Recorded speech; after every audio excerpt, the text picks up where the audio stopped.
আমাদের বাসায় কিন্তু স্মোক করা নিষেধ, ছাদেও স্মোক করা যায় না। ও আমি এমনি তো স্মোক করি না। হাতে কি? হাতে কি? ওই হাতে দেখি।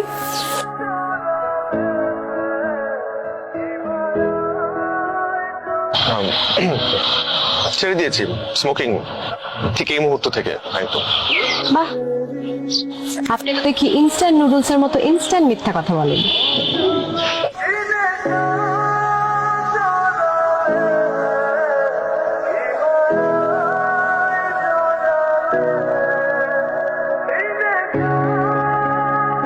আমার সবকিছু অসহ্য লাগতেছে, আমি কিন্তু বাসা ছেড়ে চলে যাবো। এরকম অবুঝের মতো করিস কেন?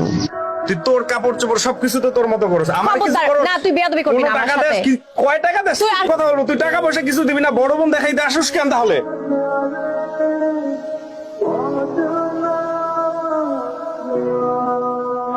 কি ব্যাপার হাসছেন যে? মেয়েদের কান্না দেখলেই ছেলেরা টিস্যু নিয়ে হাজির হয়। কেন? কিশোর গায়ে কোথাও লেখা আছে নাকি যে তার আবিষ্কার শুধু মেয়েদের চোখ মোছার জন্য হয়েছে? না, তা না, আসলে বাসায় আসার পর থেকে আপনাকে সব ড্রামা দেখতে হচ্ছে। চাকরিটা যাওয়ার পর থেকে সংসার চালানোই টাফ। আপনি চাইলে আমার কিছু জমানো টাকা আছে, আমি আমি আপনাকে হেল্প করতে পারি, মানে ধার দিলাম প্রয়োজনে। না না, আমি ম্যানেজ করে নিব। না না প্লিজ, আপনি ইতস্ত বোধ করবেন না। আপনি নয় পরে আমার ভাড়া থেকে কেটে রাখবেন। সত্যি বলতে কি, টাকা ম্যানেজ করার কোনো অবস্থায় এখন আমার নেই। বাসা ভাড়া দেওয়াটাই কঠিন হয়ে যাচ্ছে। লাস্ট 3 মাসে কত যে মানুষ চিনলাম। ও আমি রাজু। রাজু? আমি ফারিয়া। Good morning. আন্টি আছে না? আন্টি, আন্টি যে বাজার করে নিয়ে আসলাম আপনাদের জন্য। বাজার? জি আন্টি, অনেকদিন মায়ের হাতে রান্না খাই না, তো তাই আজকে এই মাছটা দেখে আসলে সহ্য করতে পারলাম না, নিয়ে আসছে। আমি তো ওরকম রান্না করতে পারি না। ঠিক আছে বাবা, ঠিক আছে, দাও বাবা। না আন্টি, খুব তৃপ্তি করে খেয়ে দাও আন্টি। ঠিক আছে, তুমিও মাছটা খুব ভালো কিনেছো। আপনি রান্নাও করেছেন খুব ভালো। তো আরেক পিস দিই বাবা। আরেকটা মাছ নেন না। না ঠিক আছে।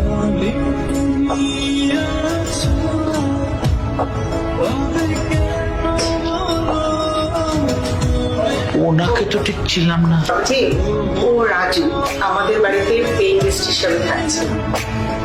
রাজু ও পাপন, ফারিয়ার হবু বর। এই যে একটু শুনবেন। কোথায় ছিলেন সারা রাত? আমি কিন্তু কালকে সারা রাত জেগেছিলাম দরজা খুলবো বলে। খেয়াল নেই। আপনার কি শরীর খারাপ? কি হয়েছে? আপনার বিয়ের ব্যাপারটা কখনো আমাকে বলেননি যে? ও বলিনি?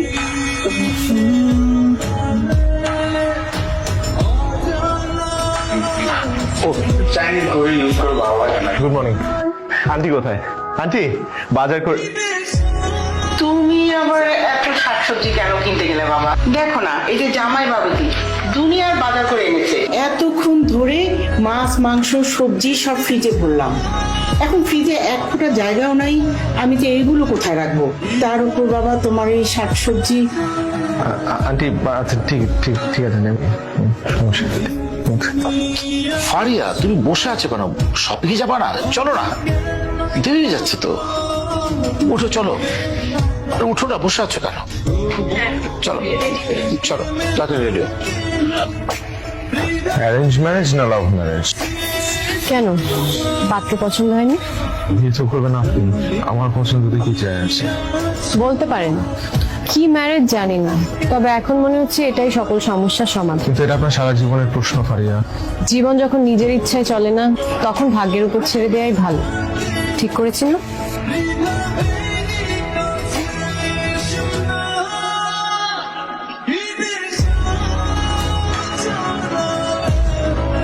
মন খারাপ করবে তো দাদার সবাইকে লিখবি। আমি আঙ্কেল আমি একটু কদিনের জন্য বাড়িতে যাচ্ছি। ও মানুষের কি ফারিয়ার বিয়ে তুমি চলে যাচ্ছ? কেমন কথা বাবা? আমার একটু কিছু জরুরি কাজ আছে। আসি। আসসালামু আলাইকুম আন্টি। আমার বিয়েতে থাকার চেয়ে বাড়িতে যাওয়াটা কি বেশি ইম্পর্টেন্ট? কি করবো, তোমার হবু জামাইয়ের তো বিয়ের খুব তাড়া। তারা আমারও আছে, আমাকে তো আর কেউ ভালোবাসলো না, বিয়ে করতে চাও তো দূরের কথা।